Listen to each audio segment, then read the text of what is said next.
Umuvugizi TV. Ibihe vyiza kuri wewe uri kurakurikirana inombonesha kure Umuvugizi TV. Subiye kubaha ikaze mu kiganiro Inyurabwenge.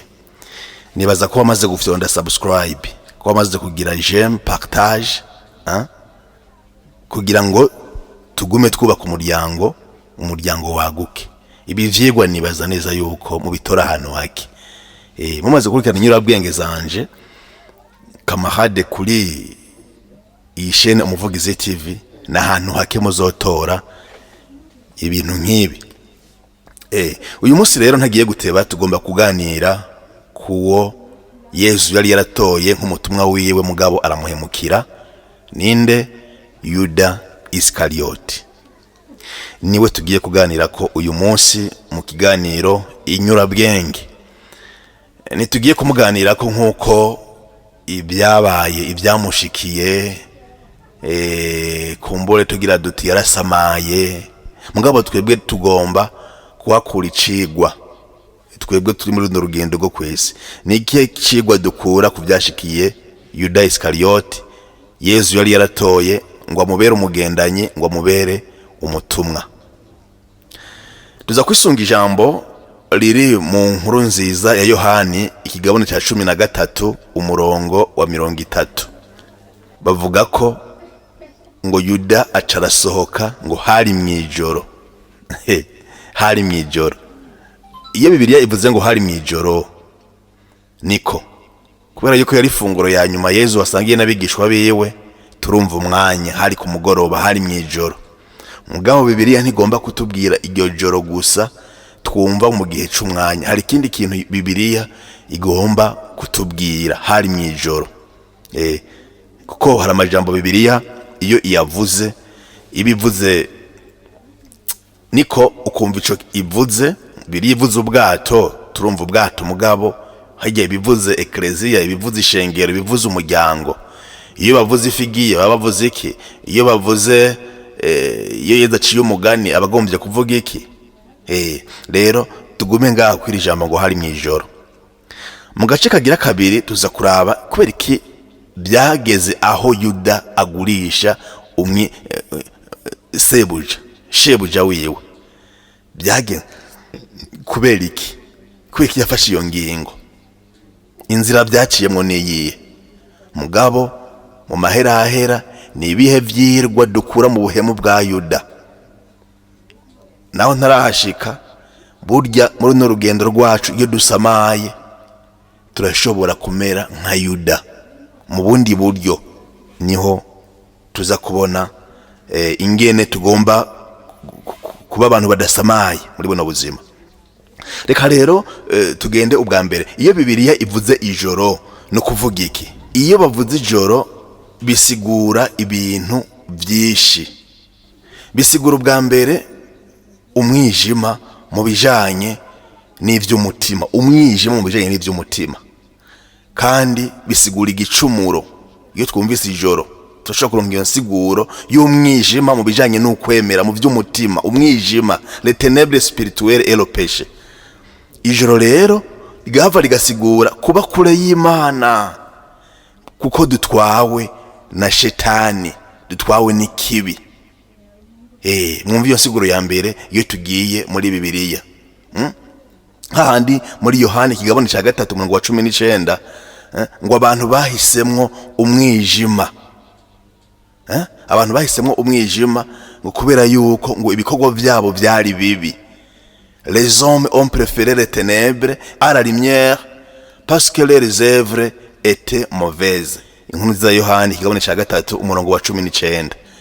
Nivyo rero dushobora kuvuga bwa mbere mu bijanye n'iki nijoro. Ijoro kandi muri Bibiliya turashobora kumva umwanya w'igikorwa c'inguvu z'umwijima. Umwanya le moment de l'action des forces du mal. Inguvu za sekibi zirashobora kwerekanwa nijoro.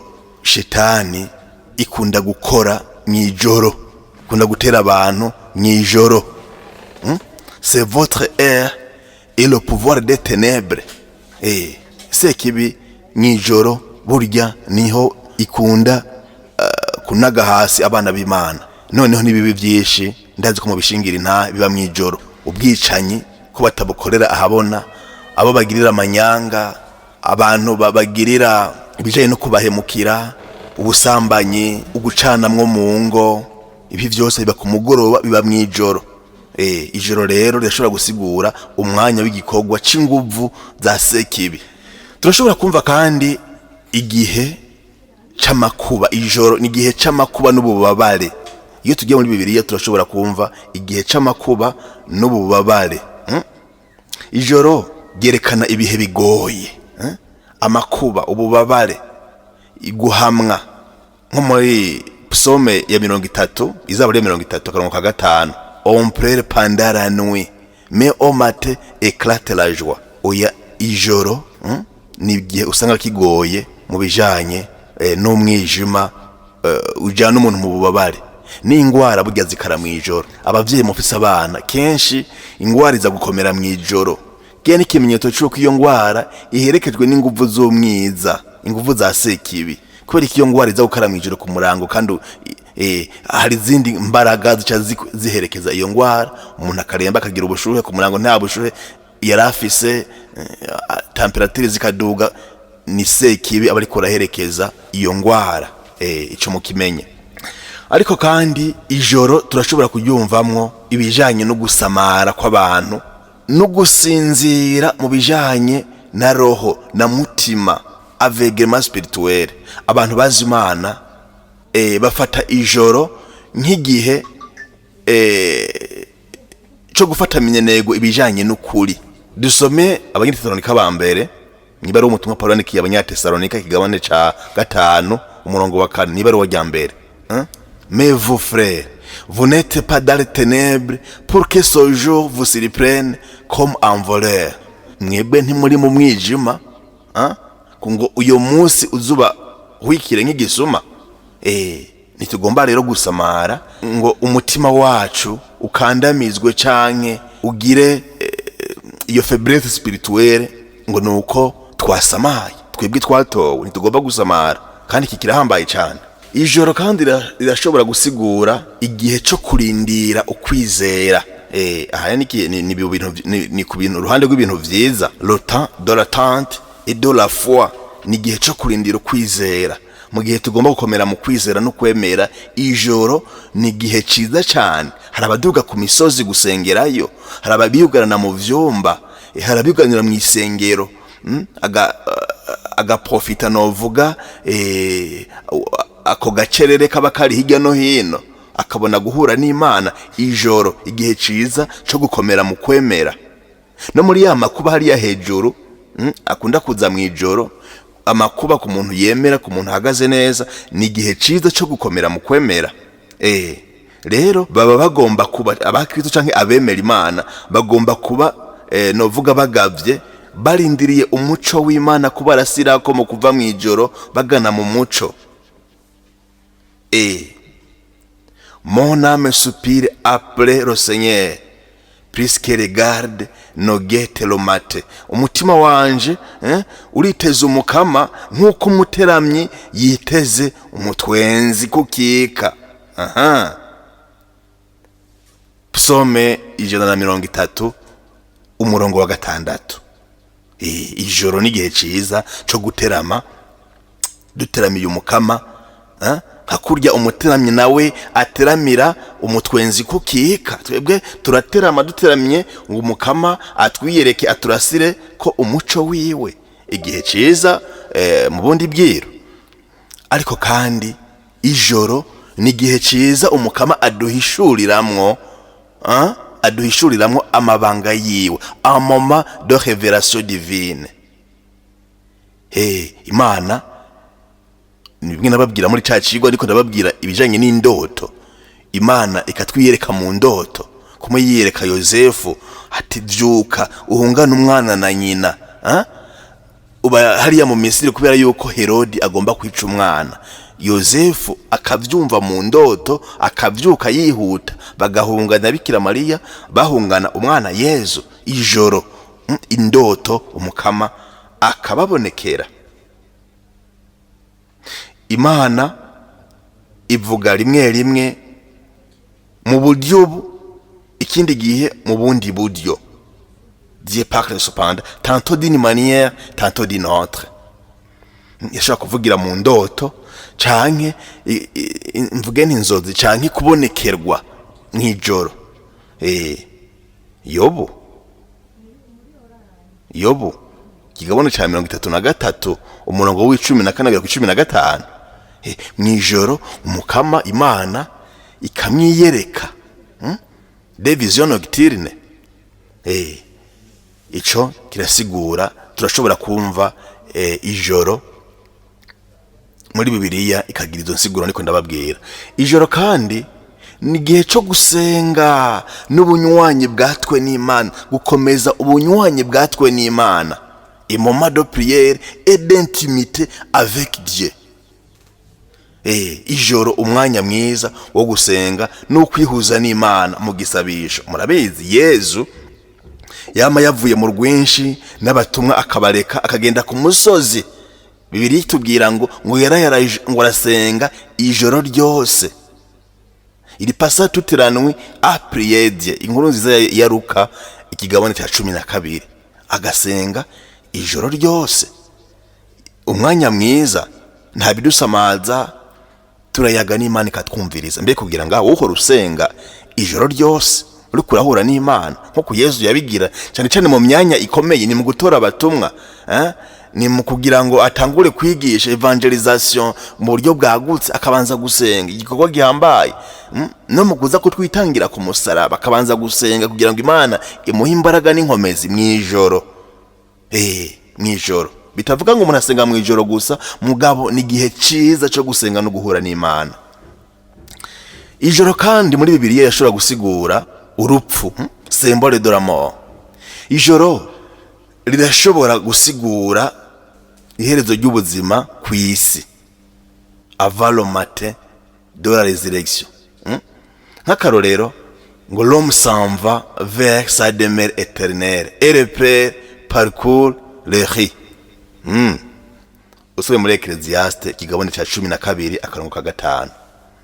Ariko kandi ubwira 9 ijoro rirashobora gusigura iherahezwa ry'ikibi hamwe no kwizigira ibyiza byo mu gitondo. Kubera ko ijoro si ikintu kigumaho, ijoro rirakurikirwa n'umunsi bihereye mu gatondo.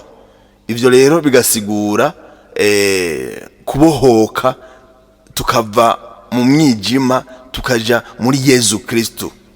Ijoro riritereye bugira ngo buce. La nuit est avancée, le jour approche. Débarrassons-nous donc des œuvres des ténèbres. Ijoro ritereye ngo bugira buce, nitwimature kuri bya bikorwa by'umukorane. Abaromani kigabane cya 13 umurongo w'12. Twimature kuri bya bikorwa by'umukorane, kubera ko ijoro si ikintu kigumaho, nubwo ririmo byinshi namaze gusigura hejuru. Bibiliya yerekana ijoro si ikintu kigumaho. Ni kuvuga ijoro yashobora kutubera ikintu tujabukiramo ngo tuje mu mwijima. Débarrassons-nous donc des œuvres des ténèbres. Ubugira 10 ari bwa nyuma mu gusigura ico ijoro rishobora gusigura muri Bibiliya. Ijoro rishobora gusigura ukubura kw'Imana mu buzima bwawe no kumva ko wahebwe. Ngo hari gihe umenga Imana nitukiri ntibirashika we mu buzima bwawe, nimba bitarashika bizoshika byama byabaye ku bantu, ukumva mbega ibindimwo byo kuri Imana turi kumwe, byo kuri Imana iri hafi yanje, kumwihora imba hafi ndayambaje, ubwo Imana iri hafi yanje ndavye biriko birambako, ukumva umengo wahebwe n'abantu kandi n'Imana yaguhevye. Iri joro rica ryari, iri joro ryambereye rirerire. Kugira ngaha hari abantu ari byabona by'ivyo bintu, ingene ijoro ryabaye igihe gikomeye cyane, ubwo iri joro sinzoryibagira. L'absence de Dieu et le sentiment d'abandon. Kamengo wahebwe gitavuzwe n'abantu n'Imana, kamengo nticira yirabira hirya. Abakristo benshi rero iri joro bararicamwo. Saba Kristo gusa, umuntu wese iri joro araricamwo. Utararicamwo ugitegurire yuko imbere yawe rirahaba, kiyo mukunda kwita ngo umunsi mubi. Bakabona yuko umengo Imana sihiri yabahevye. Iyo batamaze gukomera mu kwemera, hari n'abarogota. Hari n'abarogota. Mugabo Yezu nawe nyene twarabonye iri joro rimubera rinini yegeye aza kutwitangira ku musaraba. Ico gihe Yuda yamugurisha, ijoro ryaramukomeranye, aravuga amajambo akomeye cyane. Mana yanje wampebeshejwe niki? Ariko Imana ntiyari yamuhevye. Ikimurungikira umumarayika araza kumuremesha. Mon Dieu, pourquoi m'as-tu abandonné? Matayo ikigabane ca 27 umurongo wa 46. Rero muri make, ijoro muri Bibiliya risigura ibintu vyinshi, cyane cyane umwijima no kugeragezwa. Mugabo kandi rirasigura ukurindira k'umuco w'Imana. Ariko kandi n'umwanya mwiza wo gusenga Imana no guhishurirwa. Ijoro ririmo ibintu vyinshi, atari bibi gusa, bidasigura ibibi gusa. Mugabo ikiduhereje ko umwanya w'igisabisho n'umwanya wo guhishurirwa ni mwijoro. Nagone nabishatse rero yuko tubanza gusobanukirwa iri jambo umwanditsi w'inkuru nziza Yohani atubwira ngo hari mwijoro. Ngo hari mwijoro. Mugabo si joro rijanye n'igihe, ni joro rifise iyindi nsiguro. None iyo Yohani avuga ngo hari mwijoro, ngo acarasohoka, bifise insiguro novuga zibiri. Ego niko ubwa mbere la réalité physique. Nivyo ko Yezu yari kwasangira ifunguro n'abigishwa we ryanyuma ku mugoroba. Urumva bavuze ko hari mwijoro, birumvikana neza ko twinjiye mwijoro, je nibisanzwe. Mugabo insiguro igira kabiri, tuza kumva ijoro mu buryo bwa donc la signification spirituelle profonde, byinjira kure mu buryo bw'ukwemera. Byinjira kure mu buryo bw'ukwemera. Bishobora gusigura rero insiguro igaruka mu bijanye n'umutima kandi mu buryo bwimbitse, la signification spirituelle profonde. Muri Bibiliya nkuko nabibabwiye, ijoro risigura umwijima, rirashobora gusigura umwijima mu vy'umutima, igicumuro, kuba kure y'Imana. Iryo byungane rero ngo hari mwijoro bisigura yuko Yuda yaravuye mu muco wa Yezu Kristo yinjira mu mwijima wa sekibi.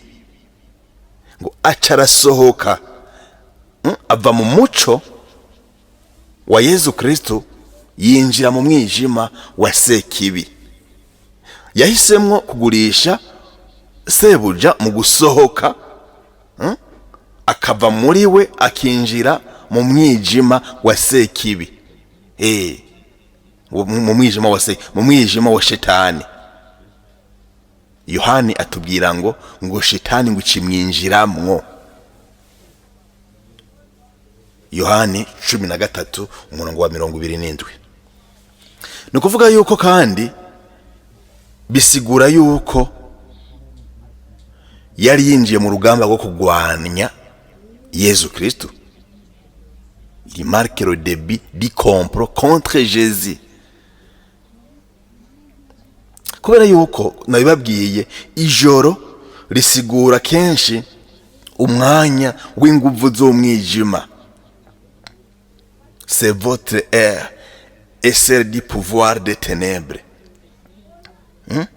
Mu gusohoka rero Yuda yisize mu gikorwa c'umwasi wa Yezu, ari we sekibi.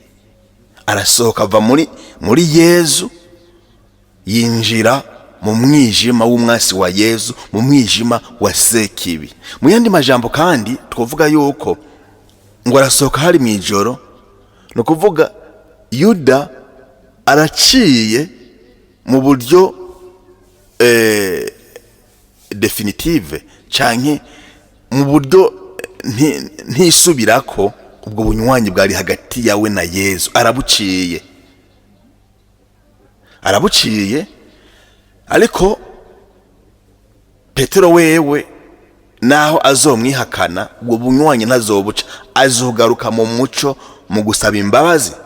Mugabo Yuda wewe yagumya komantaza umutima gushikaho aguma yinjira no muri wa mwijima rwose wa Sekibi, gushika naho bimuca bimushikana mu kwihebura, kuko uvanye na Yezu gose akica gose aja mu kwihebura, hanyuma akinjira hehe? Mu rupfu. Yahereje kwimanika. Tuhakure rero tukiri ngaha, tuhakura ivyigwa bikomeye cyane, kwikura muri Yezu, kwikura mu muco ukinjira mu mwijima wa Sekibi, ntunasabe n'imbabazi niki, bigutuma ushobora gushika mu rupfu. Nkuko byashikiye Yuda. Aha rero tugomba kuhigira ikintu gikomeye, wamengo ndagiciye ko mugabo nagomba ndakigarukeko. Iki kintu kitwigisha yuko kuvana na Yezu ari kwinjira mwijoro. Kuvana na Yezu no kwinjira mwijoro. Igihe cyose twikuye mu muco wa Yezu Kristo, mu mahitamwo yacu, turashobora kugwa mu mwijima w'igicumuro giherekezwa no kwihebura. Nico gituma muntu uri kurumva ino nyigisho, ndagutumiriye gose kuguma kuri Yezu Kristo, ntumurekure, ko shitani ikigufata, ko nta muntu yigeragaragara utarimo Yezu urimo shitani.